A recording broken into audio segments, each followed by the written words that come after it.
Liquor scam అని చెప్పి జరిగింది.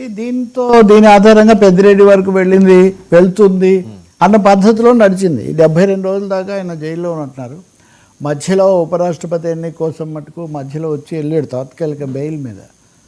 అంటే ఇది ఇంత చేసి ఇంత ప్రచారము ఇంత హంగామా ఇదంతా అయిన తర్వాత ఆయనకే బెయిల్ రావటం అన్నది తప్పకుండా ప్రాసిక్యూషన్ వాదనకు లేకపోతే ప్రభుత్వం పోలీసులు చేస్తున్నటువంటి ఆరోపణలు వీటికి సంబంధించి కొంత బలహీనపడుతున్నటువంటి సూచనలు దీంట్లో కనిపిస్తున్నాయి.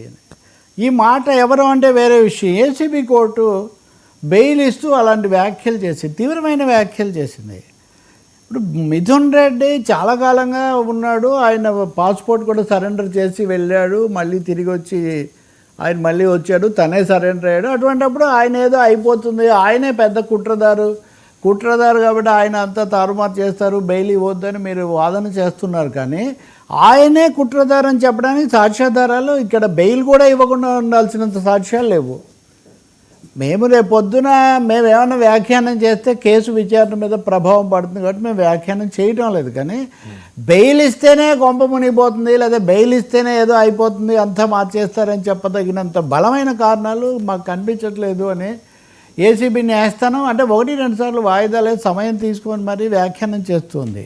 ఈ 161, 164 కింద మీరు సహనిందితులుగా పెట్టిన వాళ్ళు ఇచ్చిన వాంగ్మూలాలు తప్ప వేరే సాక్ష్యాలు మీరేమి చూపించడం లేదు. మీ దగ్గర మీరు చేస్తున్న ఆరోపణలు తీవ్రమైనవి, ఆయనే ప్రధాన పాత్రధారి ఇవన్నప్పుడు దానికి సంబంధించి కొన్ని సాక్ష్యాధారాలు మా దగ్గర పెట్టాలి కదా. ఇక్కడ కోర్టులో ఏం పెట్టలేదు కాబట్టి బెయిల్ ఇవ్వడం వల్ల నష్టం ఏమీ లేదు. పైగా బెయిల్ అనేది అమూల్యమైన ఒక హక్కు.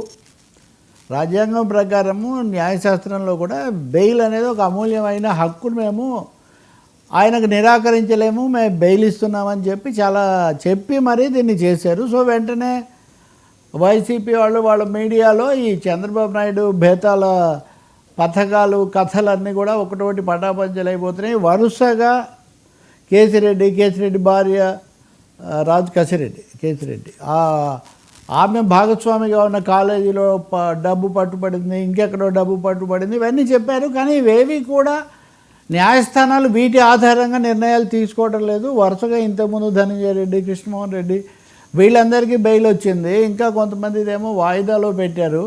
కాబట్టి న్యాయస్థానమే వీటిని తిరుగులేని సాక్ష్యాలుగా పరిగణించడం లేదు. దీన్ని బట్టే ఇదేదో ఒక విధంగా కథ అల్లారు అని అర్థమైపోతుంది అన్నట్టుగా వాళ్ళు ఒక ఎదురుదాడి చేస్తున్నటువంటిది.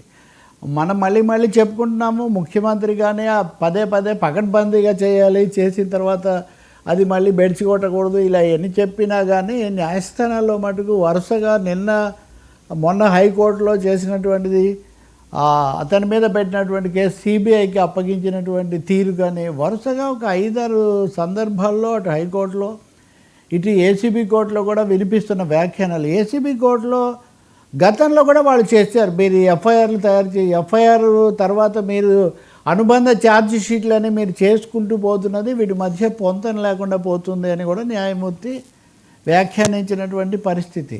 కాబట్టి లిక్కర్ స్కామ్ అనే దాని మీద రాజకీయంగా బయట ఉన్న కథనాలు లేదా దాని లోతుపాతులు తీవ్రమైంది అనేటటువంటి ప్రచారాలకును అక్కడ ప్రత్యక్షంగా జరుగుతున్న దానికి మధ్యలో పొంతన ఉండట్లేదు. సార్ మరి డైరెక్ట్గా